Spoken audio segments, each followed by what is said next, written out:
Let's see. Okay. Hello, everyone. Thank you for joining us for this special webinar on the do's and oh no, she didn'ts of investor pitching. Very excited to have Andrea Barrica, who is an entrepreneur, pitch coach, and venture partner from 500 Startups, joining us. And today we're going to just answer all the questions you have about how to effectively position yourself when it's time to seek investment. You know, when's the right time? When should you start to build those relationships? And how can you be effective at it? So I'm going to welcome Andrea. And well, Andrea, can you give us a brief bio and introduction about who you are and kind of how you found yourself teaching other people on how to pitch? Absolutely. It's so great to be here, everybody. I can't wait to kind of hopefully get some questions from everybody. A bit about me, I co-founded a company 6 years ago called inDinero. inDinero is an all full service accounting, taxes, and for solution for startups. Can you hear me? I'm breaking up a little bit on our side. Okay. No, I think you're good. Perfect. Okay. And we helped over 300 startups with their accounting and taxes. When I was there, we kind of now are 200 employees in 5 offices globally. After that, I started another company called SlideChef, where I helped build a presentation software tool and saw hundreds of pitch decks there and helped people do that. From there, I began pitch coaching and helping people tell their stories, helped people probably raise over $50 million in my career of a pitch coach, just to give you a sense of all the entrepreneurs I've helped, and then became an investor and a venture partner at 500 Startups to help kind of empower entrepreneurs, help them, and find great companies to invest in myself. So I've been investing for about a year. Great. Well, we're very grateful to have you with us.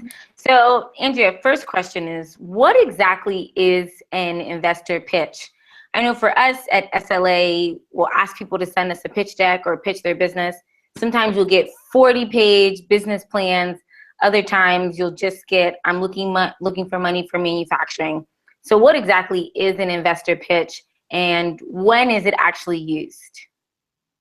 That is a fantastic question.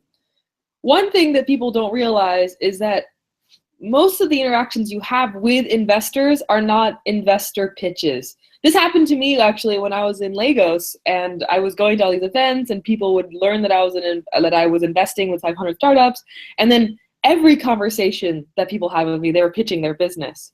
But there's really, most of the interactions you have with an investor is really just to get them to have a meeting and to start and to basically see if they're interested in hearing your pitch. So the first rule is, don't be pitching every investor all the time. It's not always be pitching, always win. It's really about knowing okay, how can I get this person to be really interested in me personally so that they want to schedule a time to hear my whole pitch? And then also, what is an investor pitch? An investor pitch is when you have an investor who is interested, who is the right type of investor for you. When all of these things are true, when you have the right type of investor, then it is time to do an investor pitch. And that usually is just a conversation. It doesn't have to be with slides. It doesn't have to be with all these things, but slides can be helpful to do that as well. So I would say an investor pitch is when you have a right type of investor who's investing in your type of company at your stage, and they want to hear your pitch. Any other time that you're talking to an investor, it's not an investor pitch, it's just a conversation, and you're just, the goal is to make them like you, make them interested in what, in what you're doing and you personally. Got it. That's really helpful. And one thing that I heard you say is that, you have to get the investor to want to learn more. So it takes time. You have to build the relationship, but it can be very unnatural for some people. So in your expertise, kind of how long does it take to actually get someone interested in you? How many conversations is it? It's not just one meeting and someone's giving you money, right? What are the phases of getting investment, and how does that typically look like? Absolutely. So there are just as many types of investors as there are entrepreneurs.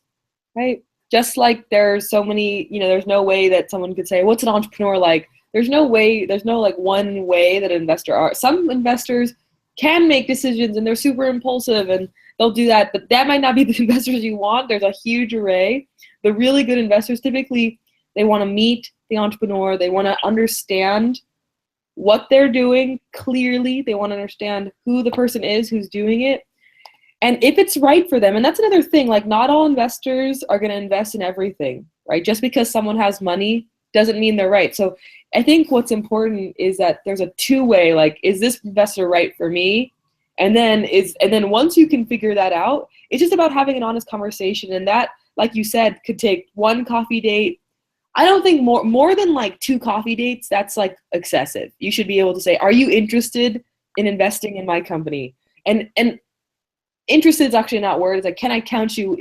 When we get into kind of exactly how to do the one-on-one meeting, that's a little bit more advanced. But just in terms of closing the investor meeting, it can be as, I think you would be a really interesting investor in our company. Would you be open to meeting with me? And the thing is that I see is that people try to pitch their whole company one-on-one, like in an elevator or like walking past, and that's the wrong thing to do because that seems desperate.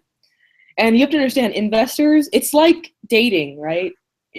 It's like dating. So if there's somebody who's really attractive, you can imagine that they're always getting attention. They're always getting many women and probably watching the webinar have experienced this, where if someone's like always like bugging you and asking you out, you're like, ew, like, no, I don't want that, right? Investors are the same way, right? Investors are the same way. You want someone to be interested, but you want them also not to be overly overly asking or pushing. You want there to be, because it kind of seems desperate, right? And investors are the same way.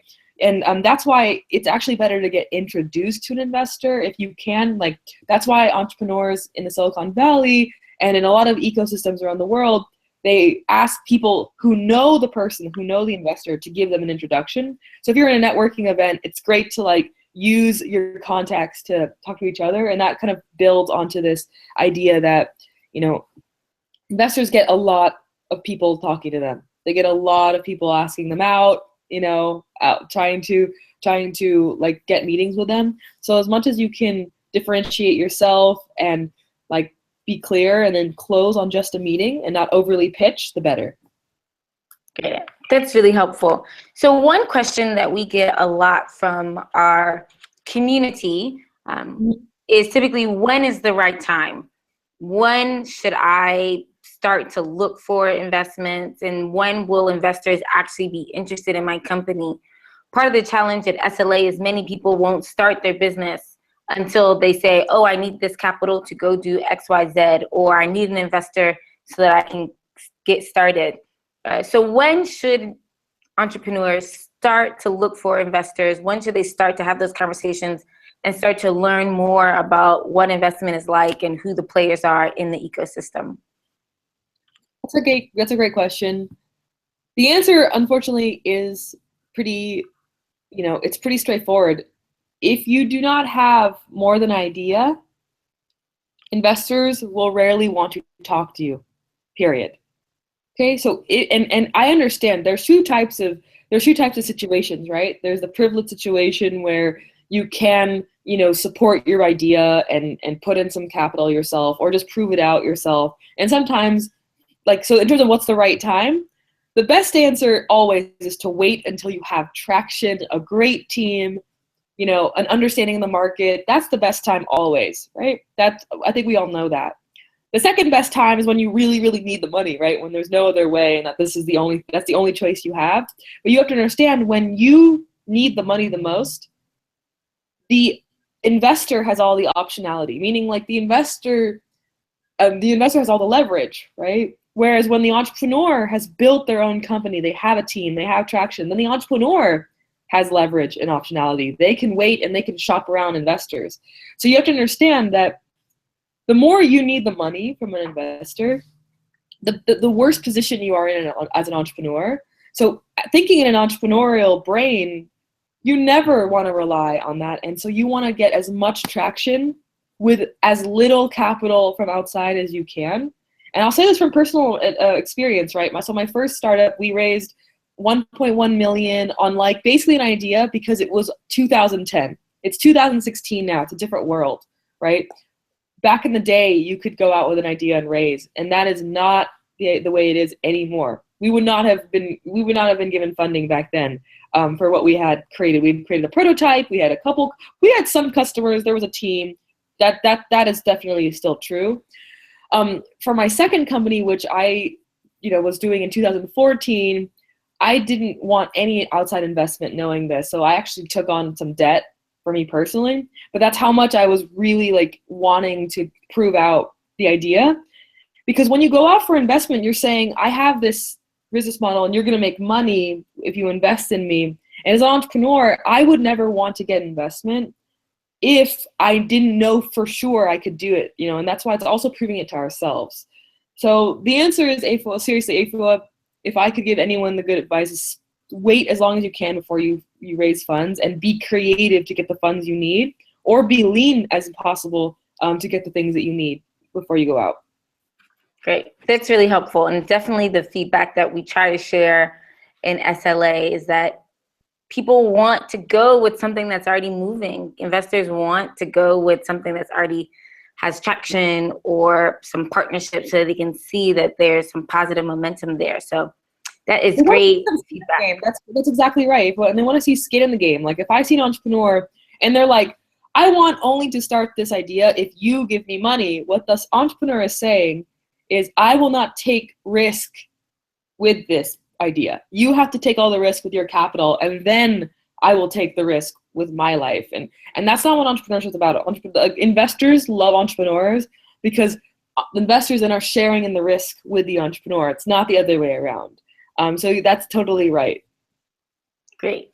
Now, say you've started your business, you have some traction, and you just want to start talking to people. You're not sure if you're going to take investment, but you want to start to explore that option.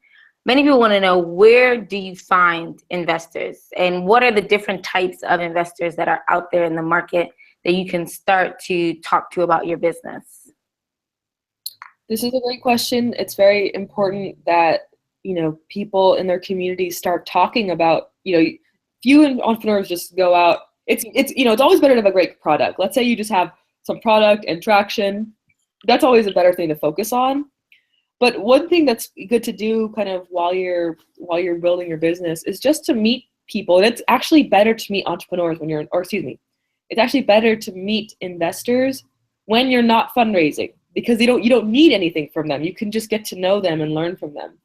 And so the best way, obviously, is to get introductions from other investors. Now, if you have no investors at all in your personal network, entrepreneur meetups, go where investors hang out, and then find the ones that you respect, and just keep a small circle for the start, and then start to strategize with them. In Silicon Valley, we have AngelList. I don't know how that's used elsewhere. That's something that people use. Another thing that people will often do is start writing your own blog and content. And that's actually a very interesting way to get the investors to email you, right? So that'd be the three ways: is standard networking and just building that network and slowly getting to know people through referrals only. And then there's things like online. So AngelList is something that we have, but I don't know if that's going to be used. And then there's also going and writing online. There's also the angel networks in your community as well. So I did meet like angel networks, ABAN, and other kind of like city-specific angel networks.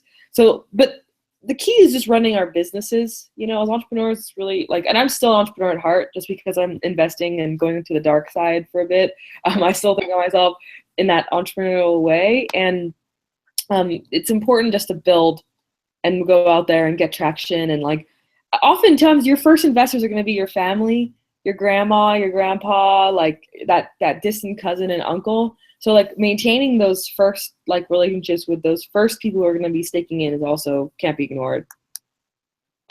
Great. So say your business has a bit of traction and you've had some success and you've been doing effective networking and such.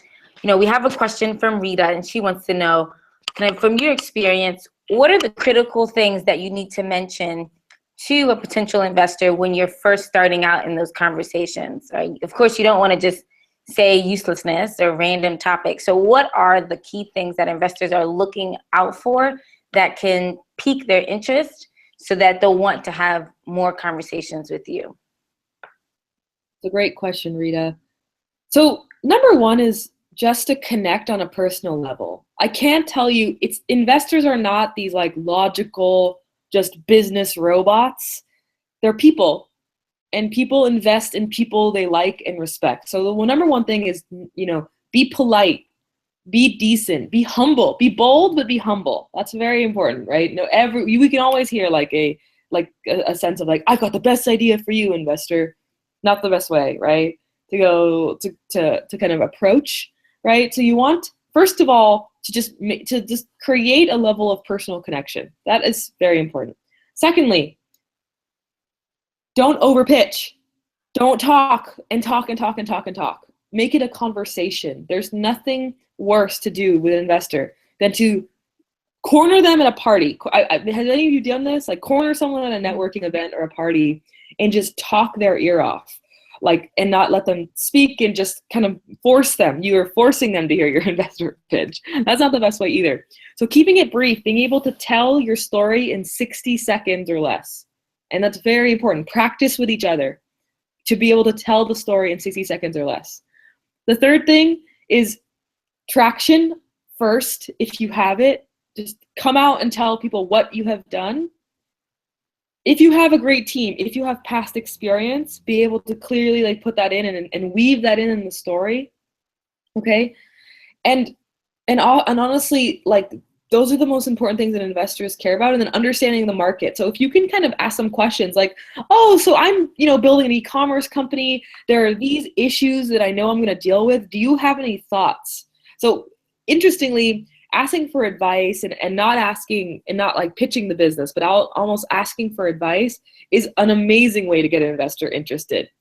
And the fourth piece of advice that I would give is understand if you know anything about the investor, if that investor has already invested in X similar industries, ask them about their portfolio. Ask them questions. Make it how have you helped your portfolio companies? Why did you choose to invest in this company? And so that's a great thing to do even before you pitch your company, is to get intelligence on why and learning about them, right? It's just like sales, right? You don't want to sell a customer something unless you can't sell a customer something unless you know what their pain point is. And how can you pitch an investor if you don't know what's important to them, right? And so getting them to talk about what they think about the market, the local issues in your industry, that's a very good strategy. I think the fifth thing is just really have an understanding of what people won't like about your business and just be able to talk about it intelligently and thoughtfully. That's a huge, huge thing that I look for, right? If you're, let's say, at AFO, what's the most common business to start in Lagos right now? What's the most common thing? Well, everyone wants to be a fashion designer these days. Okay. Many are very talented, but fashion is very popular. Fashion tech. Well, of course, it's Lagos. So everyone is you're, so fashionable. So if you're starting a fashion business and you go to an investor and you're just talking about your fashion business and not addressing hey, I know there's a lot of competition, right? Or you want to address the elephant in the room. So if you're in a crowded space, address that. Address differentiation. Address that it's crowded. Address what everyone's doing that you're not. Address that right on. Address market concerns.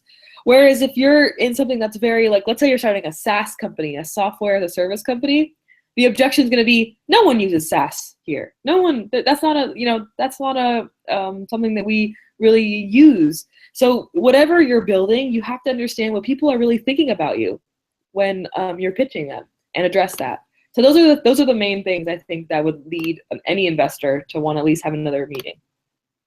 That's great. That's really helpful. So just as a recap, kind of 60 seconds, guys, to tell your story effectively when you're first having those introductory conversations. Be natural, authentic, and humble. And make sure you mention your traction, your team, the market and kind of any major concerns that might have an investor have their guard up, or they can use as a test to whether or not you really understand your company and what you're trying to build. So Andrea, hopefully, someone does this and they have a great conversation and they get invited for a formal meeting. Can you talk us through what those formal meetings inside an office looks like? Assuming it's maybe an angel network or a small seed fund, kind of who are you likely to meet? Who do you need to convince? And what are those conversations like? Right. So like I said, those are all different, right? A meeting to an entire panel of angels at an angel network is going to be very different than a one-on-one. So definitely before you go to anything, know exactly the things that AFO is talking about, like who's going to be there, how many people. If it's a big group, then you're definitely going to need slides and it's going to be more structured. If it's more one-on-one, it can range, right? The important thing to remember in a meeting is that no one is as interested in you as you think they are, right? And that's like a hard piece of advice to take in, but it's very important because the 60-second rule that you have to do at a networking event, you want to keep that in a meeting setting, and that things have to be brief, and you have to know exactly the point you're trying to make at every section, right? So in terms of these meetings, you're going to go through your slide, and it's going to be very like hard to pay attention, right? And so how will you make your presentation not boring, or how are you going to make it unique? These are things that you need to really think about. For example, if you just go through a deck where it's like, this is my market, this is my problem, this is my solution, this is my traction, this is very boring, right? You can do that. A lot of people do that. A lot of people go in and just like present their pitch deck. If you want to stand out, if you want to be good, then work the room, ask questions, run the meeting, and run the pitch in a way that works for you. Tell a story, right? These are things that in my presentation, if we have time, Afa, that I kind of talk through a little bit. But the way it should work is the same way it will work in kind of a micro little networking meeting. Make a personal connection, okay? If you can research the people in your room before, that always looks, I think, pretty good. Like, oh, hey, like so-and-so investor, I know that you invested in X company, so you know, blah. It's like, wow, someone did their homework. Someone really knows, right? So being able to cite great like market examples is a kind of, important thing, but it shouldn't feel like robotic. And again, if you're using a pitch deck, not too many slides, right? If people ask questions at the end, that's not like, oh crap, I like messed up my presentation. They're asking me so many questions. That's not the issue. If what you have presented is clear and they're asking a lot of questions about, the business, that's probably means they're interested, right? What you need to be worried about is if they don't ask any questions because they just want you to leave, right? So typically it is like just simple as you would think, conversation, sit down. Once they start asking about the business, if you have slides, pull them open, start to talk through them and still be engaged. Don't be a robot. Don't be like pitch slide after slide. Like if they want to ask a question, let them, right? That's totally fine. And at the end, there'll typically be questions. And then one thing I hope every woman pitching will do is don't leave asking like, are you interested? That's a very soft question. Just be like, hey, like, I'm trying to raise a round. Would you be interested in investing? How much would you be interested in investing? If they're interested, only if they're interested. If they're like asking a bunch of questions and they seem really positive, then I would ask that question. If they haven't said anything and it just is not a good fit, then just pack up and leave, right? And see if they're, and move on to the next one. Yeah, that's it. Yeah. Now, Andrea, one question that we got from Kathy was, what if your business is not easy to explain, right? What if it's something that's new to the market or it's a complex technology process? How would you recommend effectively, having that conversational tone or being able to share it with investors without getting too much into the weeds? You can do it. I pitch coached at Stanford where there's like biochemists and deep tech AI, like machine learning startups. And they all want to, it's interesting. Like people always say like, no, like it's impossible to talk about what I do in 60 seconds. It is, It is. The hard part is just that it takes you having to really talk about it in language that that is, clear, right? Sometimes I think it's because entrepreneurs don't really know what they're doing and why they're doing it and who they're doing it for, right? So the key with technology is obviously investors don't care that much about the technology. Interestingly, unless it's actually patentable tech. Like if you're building a marketplace, e-commerce, a mobile app, the technology is not that interesting, right? Typically. So the key thing with these type of technical pitches is still, who is it for? There's so many, there's whole libraries filled with deep and interesting technology, but there's no customers for it. All right. So if you are building something that's that's kind of complicated, or maybe one way to think about it is, if there's a lot of complication, just say it in a simple way, and then the questions about it will help, and you'll iterate that. You'll change and update that over time. But the worst thing you can do is try to explain it in a 5-minute convoluted crazy pitch, because then there's no point. No, someone's not interested. So my question back to whoever asked is, what's the most interesting thing about your technology? The single most interesting thing. And if you can't answer that, then you really haven't prepared enough, and there's still work to be done. Got it. Great, Andrea. That is wonderful. I'd love for us to jump into the do's and don'ts, your presentation that you have for us, so that everyone can get access and hopefully share that as well. Sure. So let me just go ahead and try to share my screen. Let's see if this works.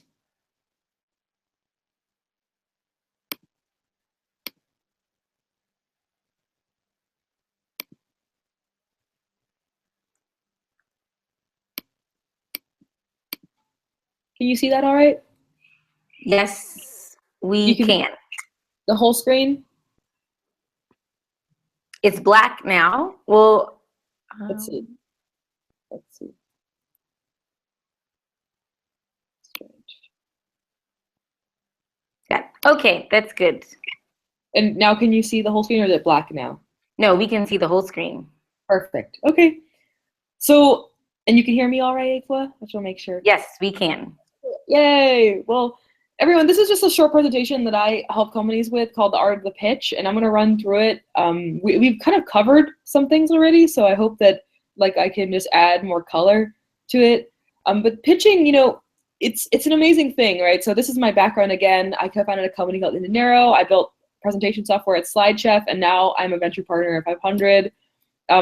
Pitching is an amazing thing, right? Because it's a conflict about what we say, what we mean to say, and what the person actually hears, right? That's the thing about communication that's really difficult. And in pitching, often what we say and what we mean to say is not what the investor hears.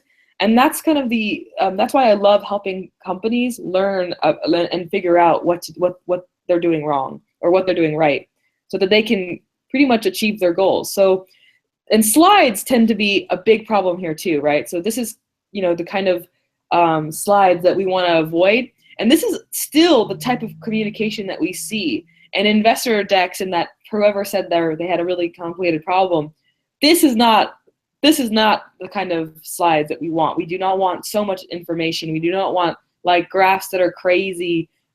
We want things to be simple, right? Great. And so, hey, yep. Andrea, sorry. It seems like the slides aren't moving on your end. Can we try and let's see if we can do something there. Okay. That's so weird. When I go full screen, I guess it doesn't. Let's see. So these were the slides before. My background, people here, bad, crappy slides, and do's and don'ts. I'm sorry I can't really go more than that. I can kind of zoom a little bit.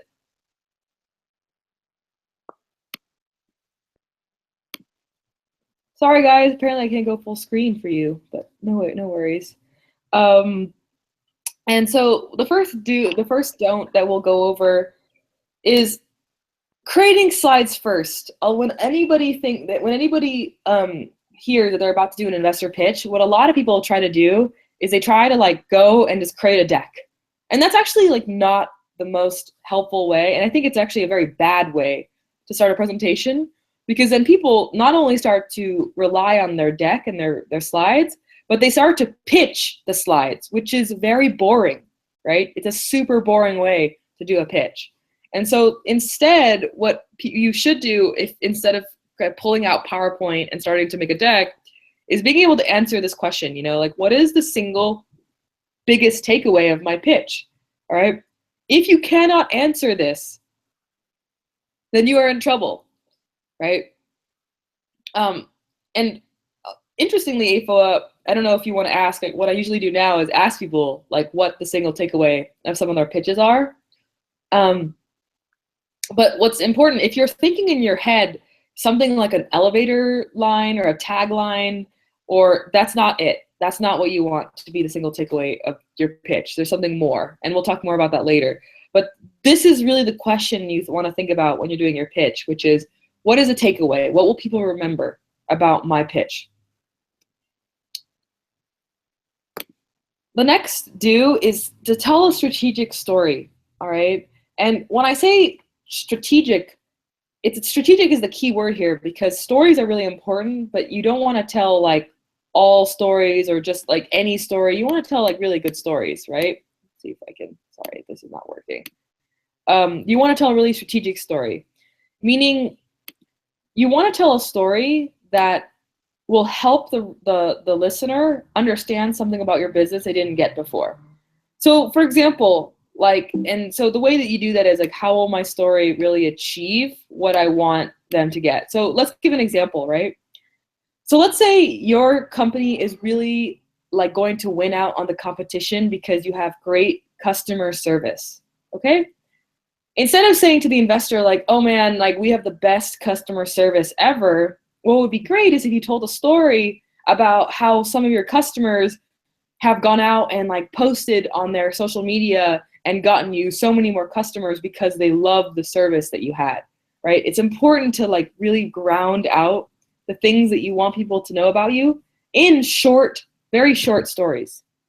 So that's why one thing I always have people do is try to tell a great story strategically. Number two is like number one, it's knowing your secret sauce, but it's even more than that. It's how will you win when everyone else will fail? It's your differentiation, right? And so many companies have no idea what it is, or they think it's something that it's just not.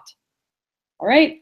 For example, user experience. Everyone says their differentiation is the user experience will be better. This is not a strong one, right? You have to think about other ways that you're going to beat people out, or what's going to make you successful if you're the first to market. That's not always a good thing. So what's most compelling about your business is always something that companies don't understand. And so here's a cheat sheet, okay? The most compelling things about, excuse me?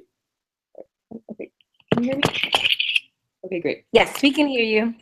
Okay, the compelling things about your business are either going to be the traction, the users, the number of users, or the revenue, the team. And when I say team, I mean like your backgrounds, but past entrepreneurial experience definitely is important. So if you have already been in a startup, that is a great thing.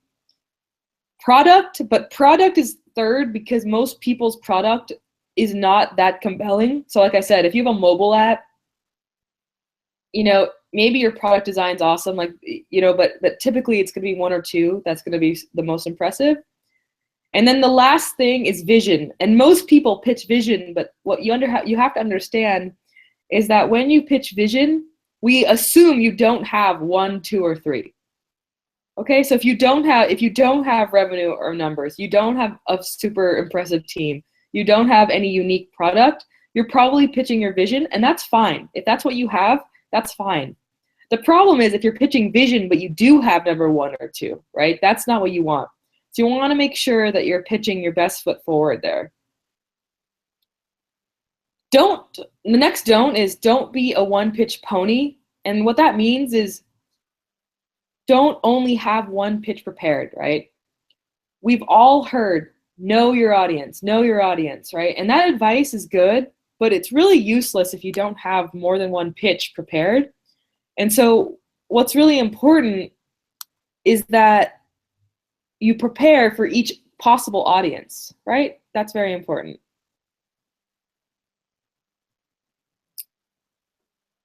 The last do is, or the second to last one is very important, not to do what I already mentioned, which is passing the 60-second test. If you cannot talk about your company and get someone interested in your company in 60 seconds, you're in trouble. You're in trouble because you don't really understand the most important things about your business. So being able to pitch in 60 seconds, whatever you do, no matter what industry you're in, is super important. And this is like what I said before. The reason is that in a networking event, you really only have 60 seconds to get someone interested, right? If I'm an investor and I'm at a party with startups, everyone's pitching me. And I don't have like so much attention span for each one. So the more you can do in the less time, the better. The last thing is not forgetting the 20-to-1 rule. So that means that for every 1 minute of a presentation you're going to do, that you practice out loud for every 1 minute. And that's going to help make sure that the delivery, the confidence, all of that is there. Okay? And so that's the 20-to-1 rule. And that's it, everyone. I'd love to open up for questions, Afa, if possible, because that's my presentation. Yes, thanks, Andrea. We did get some questions. One is people want to know, can they get access to the slides that you shared? Sure, I'll put it on SlideShare and just share it. That's fine. Perfect. And we had a question from Kathy around what happens if your business is maybe it's a service business, so that every type of engagement or customer interaction is a bit unique. It's not as standardized as a tech product. Kind of what advice would you give around, maybe the metrics to share or how to measure traction so that a potential investor can see that you're making progress and you are kind of heading in the right direction? Interesting. You broke up a little bit. Could you say that one more time, like the last part? Yeah. So the question is around if you have a service business and it's not technically kind of software or tech related. And so maybe investors, the critical metrics that people use in terms of traction or performance are different. How can you still demonstrate that you kind of have a solid business model and you have the right things in place and you do kind of warrant investment? That's a great question. And the first thing is that not everyone is meant for VC funding. Not everyone is meant for investors and VC funding. And that's a very hard lesson to learn because it sounds like that's where all the money is. But you have to understand, venture technology investors cannot invest in service businesses. It is a bad idea for them, and it's bad for the ecosystem, right? And I can go into, if people want to know why, that's like kind of a longer answer. But the key is that not every investor is going to be right for you. And if you have a service business, you need to be kind of figuring out what is either how it can eventually be a technology. That's one thing. But it's okay to not want to build a technology business. If that's not for you, then you need to find other forms of capital to get what you need. And I know that's difficult. I know that's difficult in depending on the ecosystem that you're in. Even in the US, it's difficult for small businesses. Like if you want to start, a service business or a restaurant, these kind of things, right? They're important for our communities and we need to fund them, and it's not always easy to get capital. But on the other hand, it's going to be very difficult for people who are in service businesses to pitch technology investors. There is no business model you can talk about. There is no like hack to do it unless like the person has like a personal connection to what you're doing. Like, for example, there's a social impact to it. They might, somebody might just put it in as a kind of not even thinking an investment, but just like helping you out. But I have to like really caution and be honest in that if you have a service business, it doesn't make any sense for technology investors to invest in you. So if you want to build a big business, you either need to change what you're doing or you need to just not pitch those investors and find the right investors that do make small local investments. Thank you. Now we have Chenge. She would like to know how do you get international investors interested in your startup? Because I think we do hear a lot of feedback around money coming from the US or Europe and investing in Africa. But how do you get on their radar? So Andrea, how can someone get on your radar if you're not, here all the time? That's a great thing about the world we live in. All right, like I'm really active on Twitter, and so I've met people because they're like, hey, like I have this startup and I want to like talk to you, and you'd be surprised how few people do that to me, right? And I'm not going to say I'm going to talk to everybody, but it's a great way to, like, if it's the right company at the right time, or if someone can pitch in a tweet like, hey, I'm changing this, there's a big opportunity, like that's great, so definitely just like reaching out, and then not just reaching out being like, hey, like making sure it's the right time, right? So I invest in more kind of later stage. I just invested in the first Nigerian startup of our history with a female founder just recently. They're called Podozi.com. Does anyone know Podozi? Podozi? Yeah, they are a beauty e-commerce startup. Yeah, so we just invested in 500, and they just arrived 2 weeks ago. Like, they're totally getting used to San Francisco. It's been like crazy for them, and so exciting for us to have them. And it took months that I was talking to them, months. All right, so definitely just like making like an effort to just keep in touch with me. Like, it didn't happen overnight with them, right?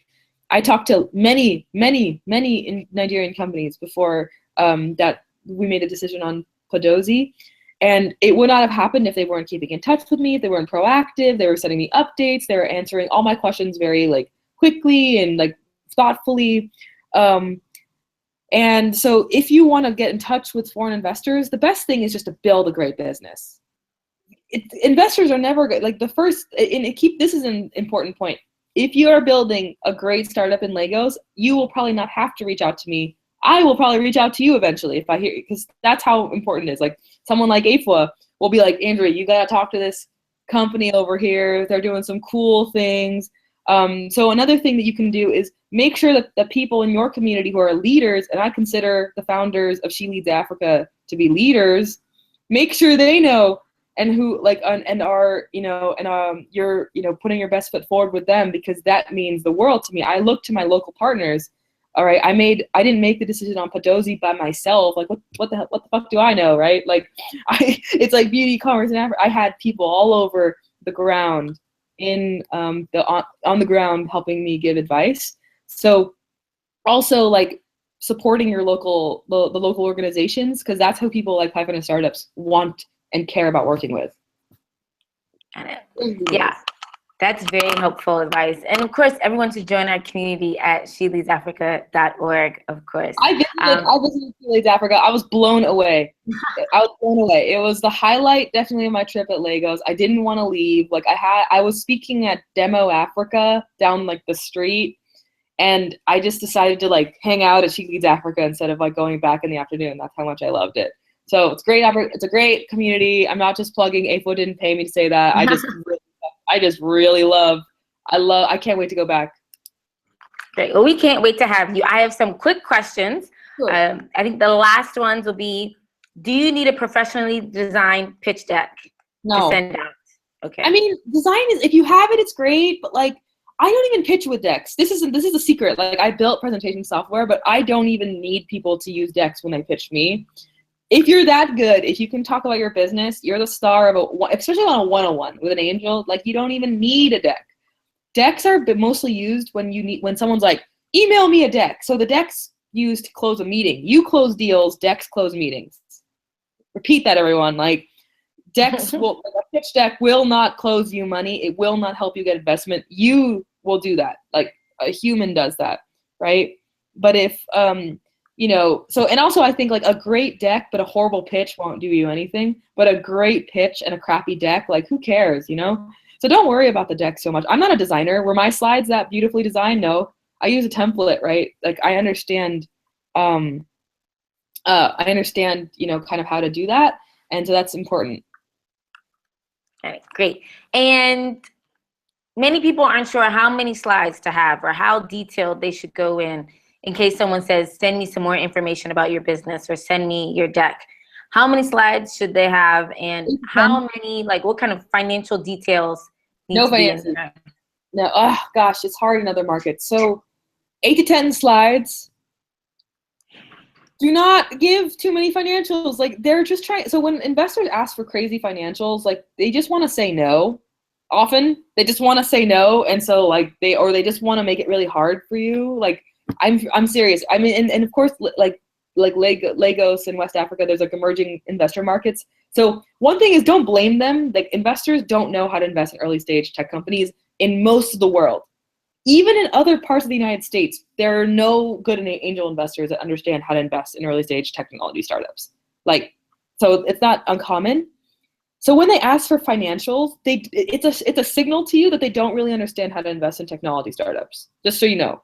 Because if you are a first-year tech startup, all of your financials are bullshit. Now, if they're asking you how much you're burning, you can tell them, like, all right, like I'm only spending $1,000 a month. Okay, that's fine. As an investor, I'll ask about burn rate because I know that the only thing startups will do are spend money. They're not like, how can you forecast like your revenue is so early, right? So I would say if someone's asking, like give 8 to 10 slides that's clear about what you're doing, what the problem you're solving is, how you understand the market. That's fine in an 8 to 10 slide deck. Do not put like a spreadsheet of like all of the stuff that you're doing. And if they really like press for it, I would just kind of ask yourself if that's the right investor. Because they typically tend to do the really like annoying ones that bother you all the time and don't understand startups, right? They want a dividend, they want a return. But we're not like real estate investments. Technology startups are not like real estate investments. You can't like expect that level of due diligence, right? Got it. Great. And my last question. Sure. Oh, go ahead. Mm-hmm. My one last thing is if someone is asking like for so much like that too, keep in mind it's probably not worth your time. Like I see so many entrepreneurs jumping through hoops for investors, but the truth is they probably won't invest anyways. So, yeah. So be warned. So my last question is kind of what advice would you give to someone in terms of how they can get better at pitching? How can they get better at telling their story, especially if you're not a born communicator? You know, maybe you're really good at building your business and talking to customers, but the idea of standing up and talking about yourself, which we find is one of the challenges for many young women, they don't feel comfortable talking about themselves and boasting about their accomplishments and all these things. So what advice would you give, or what encouragement or tips would you give on how they can just improve their public speaking and pitching abilities? Making small groups and forcing yourself to do it. You know, getting a group together, taking every opportunity to do it as you can. Like if you think you're bad at it, you're not gonna like my advice. My advice is to go out and just keep doing it, even if you're bad, because it's the only way to do it. Like I was such a bad public speaker when I was younger. And it's one of those things where you just want to be good. You just want to be good naturally. But you don't get good unless you go and do it. And so things that really help are also, if you're just nervous, if you have like stage fright, improv classes, like acting classes, all these things help, right? Getting in front of people.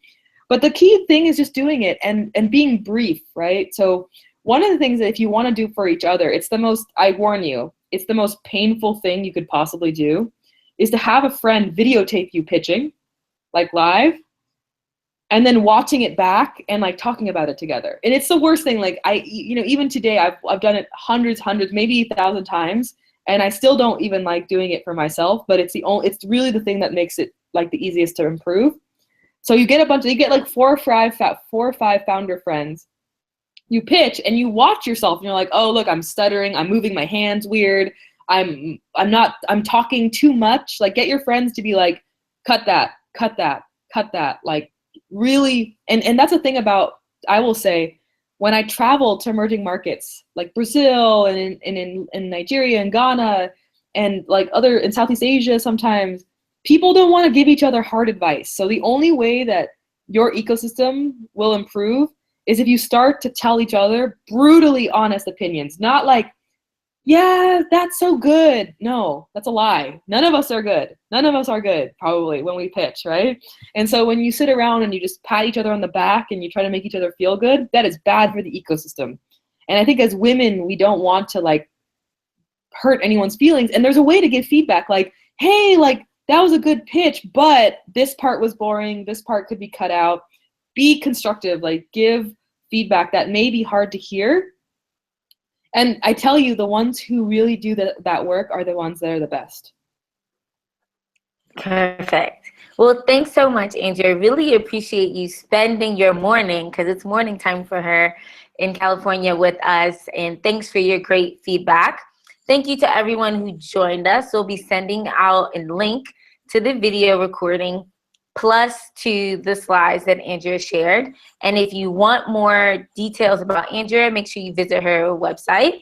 Also follow her on Twitter, Barrica, and just follow what's going on with 500 Startups and what they're doing in Nigeria and Ghana. And Andrea was here last September. We hope to see her again this year, and hopefully more kind of young startups in Africa will be getting investment and connecting to international investors.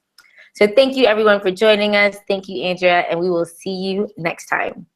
Can't wait, Lisa. Bye. Thank you. Bye, everyone.